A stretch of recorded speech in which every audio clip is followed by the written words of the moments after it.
So, good morning mga me! Ayan, babalik! So, ayan, makapag-upload ulit ako ngayong video ngayong sunod na araw. So, kahapon ako nag-upload ng aking video. For today naman ay, samahan nyo ako magluto ng, ito, ang laki ng bangus mga me. Ang laki ng bangus mo. Ayan o.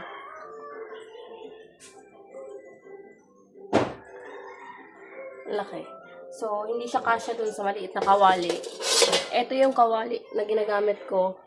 Ayan. So, hindi siya magkasya dyan. So, ito gagamitin ko.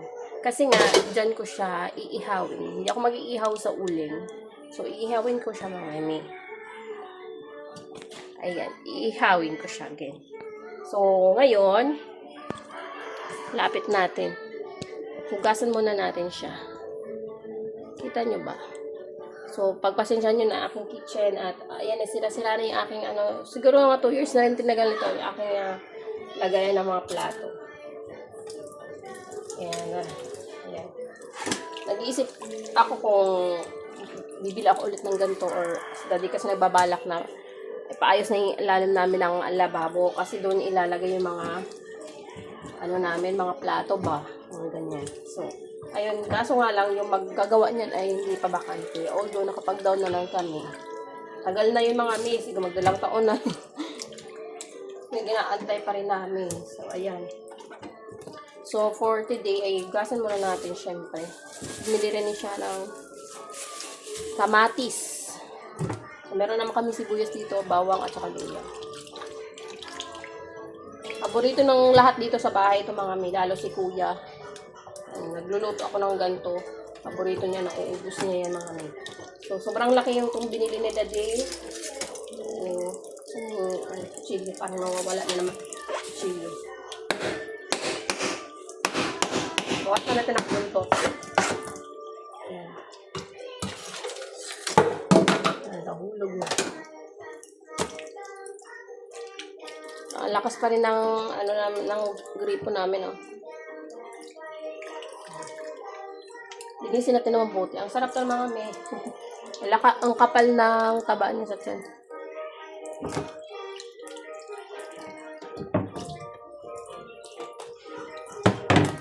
Galing sa Daddy sa yung sa kabilang barangay, nag-donate siya ng blood. So, pupunta din sana ako para mag-donate din. Kaso nga lang, hindi ko mahanap yung aking salamin. So, paano ako mag-drive sa highway? Medyo malabo kasi yung mata ko dito. Kaya, hindi ako pwedeng mag-drive sa highway. Oo, mapila ko. Mga uamaro.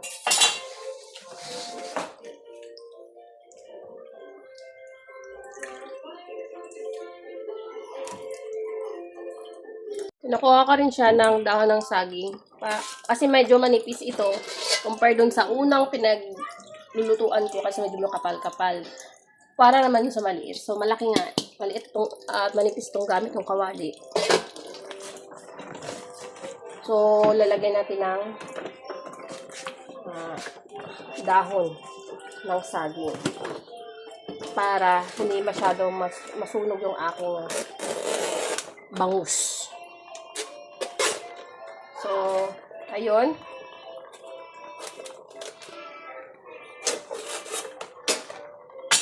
Raw na naman itong aking video for today. Walang edit-edit. Edit-edit. Ay, nakapag-lip tint na ako. So, ganyan lang ating lagay. Ganyan lang aking lagay kasi nga't malaki siya. Pero babalutin ko pa rin siya ng foil mga lagay lang ito. Mas mabango rin itong di ba?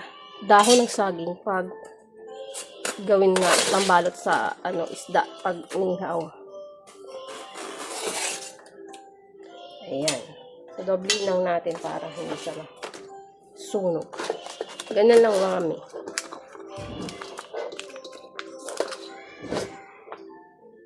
So, ito yung lalagay ko mga me, bawang, sibuyas, ating kamatis, luya, at saka ating pampalasa.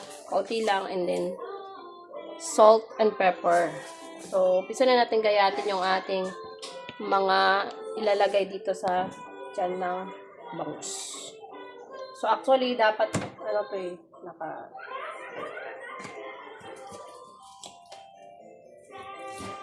ayun o. Nakabuka.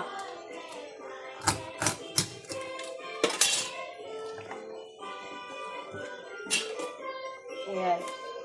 Nakabuka dapat siya.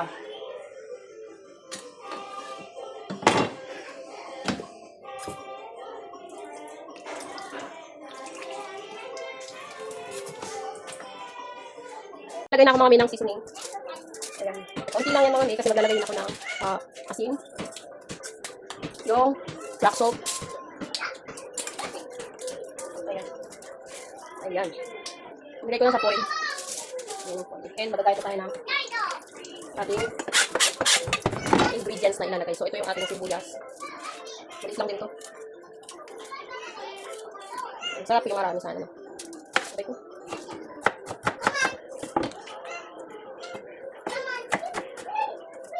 Ito pa.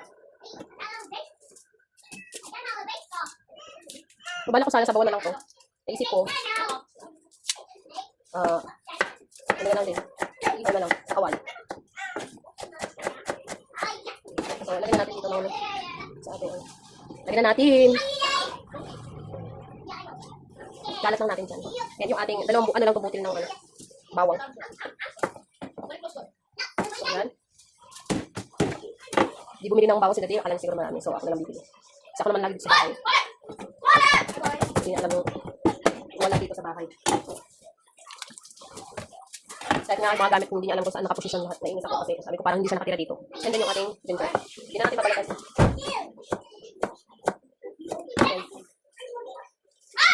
Hindi naman niya talaga yan mga ang ating kamaris.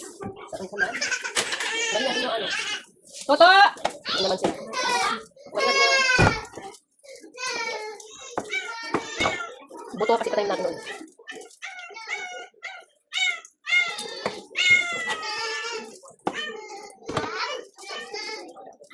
Ganyan lang. Pag tinatamad kayo So, i-cover na natin mga may. Tingnan mo. Ayan, kaya pala sa na yan. Cover natin ng ganito.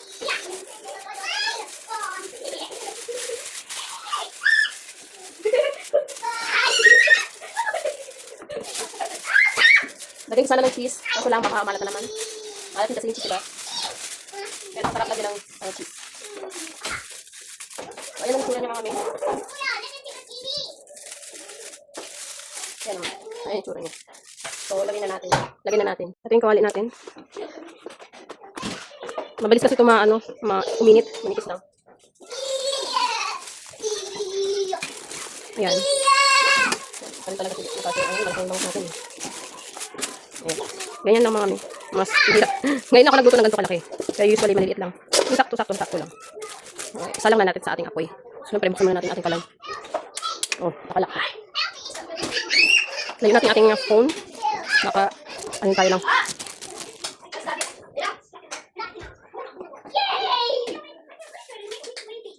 Ayan, nasalang na natin.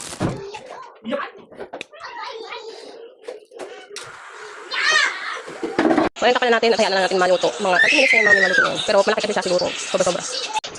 Balik ko!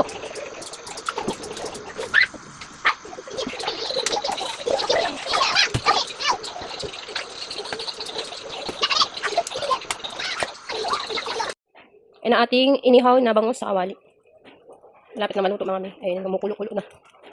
So, tanggal ko muna yung aking titinignan ko. Babalik rin ko siya. Binalikan mga may kasi pabigat. Hindi ko kaya baka magkadurog-durog. So, hayaan natin dyan. At ayaw na natin lutuin ng medyo tuyo na. So, yung medium cook lang mga may. So, ayun. Tignan na natin. Tapos, pag nawala na yung mga sabaw-sabaw mga may. So, pwede na natin ihain.